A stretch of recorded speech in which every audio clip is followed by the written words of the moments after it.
चमेली पर्दा पछाडिको जीवन। शिवले झैँ शिरमा सजाउने कोही भए चमेली पार्वती जस्तै पवित्र छे। विष्णुले झैँ उदार दिल राख्ने भए चमेली गङ्गा जस्तै निश्चल छे। चमेली पवित्र गङ्गा जस्तै थिए। चमेलीका अनुयायी भनौँ या त उनका भक्त कमी थिएनन् कुनै मन्दिरका ढुङ्गा। रातको भोक मेटाउने छुट्टै धनले मोटाएका, तर दिनका कुनै भद्र भलादमी समाजले इज्जतिलो परिवार भनी नामाकरण गरेका। चमेलीका आशाहरू, उमङ्गहरू, अभिलाषा अनि कुनै महान मन्दिरमा पस्ने उनका जीवनका केन्द्रहरू सबै बाध्यताको चपेटाभित्र पल पल दबिरहेका छन्, पल पल मरिरहेका छन्। हजारौँ लाखौँका फरक फरक अनुयायीले उनलाई पटक पटक मारेका थिए। पटक पटक पछ्याइरहन्थे, पन्छीले आफ्ना अण्डालाई जसरी, माउले आफ्ना बछेरालाई जसरी। सायदै चमेली कल्पनामा पिरोलिदी होली, आमा बाको समेत पहिचान नहुँदा। लर्खराइरहेका छन् उनका पाइला, झिनो आशा छ अझै सासको। जीवन त उनलाई कथा कहानीमा सुनेको मरेपछिको नर्क झैँ भएको छ। आज चमेली सजिन बिर्सिएको च्याउ झैँ फुस्सै फुलेकी छे। उनका जीवनका केन्द्रहरू आज दुई छाक टार्न पटुकाले कम्मर कसेकी छे।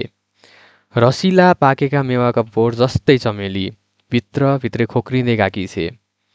केटुकेको पात झैँ खुइलिँदै चाउरिँदै अस्तित्व मेटाउँदैछे। आज चमेली अलि बढी बुढी देखिएकी छे। अब त उनलाई दिनमा 24 घण्टाले समेत नपुग्ने भएको छ, किनकि उनी अब 500मा होइन 100मा बिक्ने बाँकी छे। समय र प्रेमको परिभाषा खोज्दै आज रविले उनलाई दिएछ सलामी। उनले कुमारित्वको प्रमाण स्वरूप रविको लिङ्ग काटिदिइछिन्। हरेक दिन निहार्छिन् उनी राशिफल। उनलाई थाहा छैन चमेली नामले राशि बन्छ कि राशिको नामले चमेली।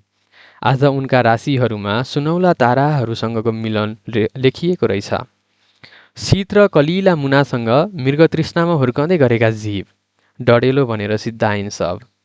कुमारित्वको प्रमाण दिन रविसँगै अर्को जुनीमा मुनामदन भन्ने बाचासहित ढलिन् चमेली। चमेलीसँगै ढले रविका महत्वाकांक्षा पनि। अलविदा लेखिदियो दुनियाँले पत्र पत्रिकामा।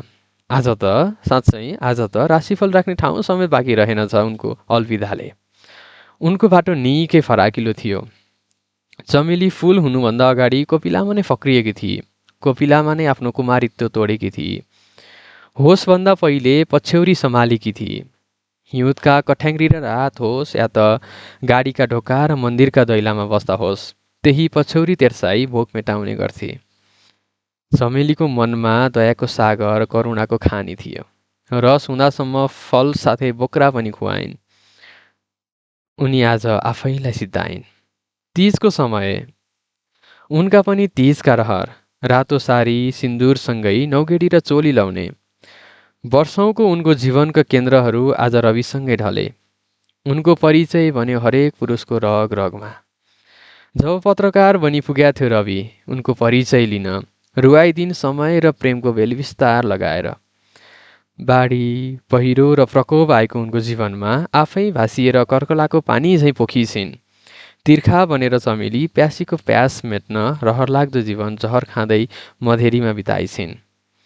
उनको न त नागरिकता न त पासपोर्ट नै पनि। समाजले चमेली भनिदिँदा रहेछन् अनि त्यसैको आधारमा राशिफल हेर्दै रहेछन्।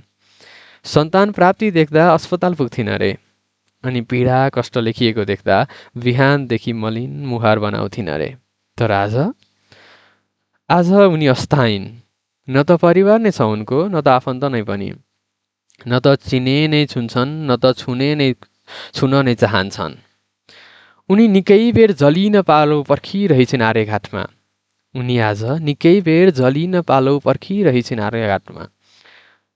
आज बेवारिसे उनको चिसो शरीर।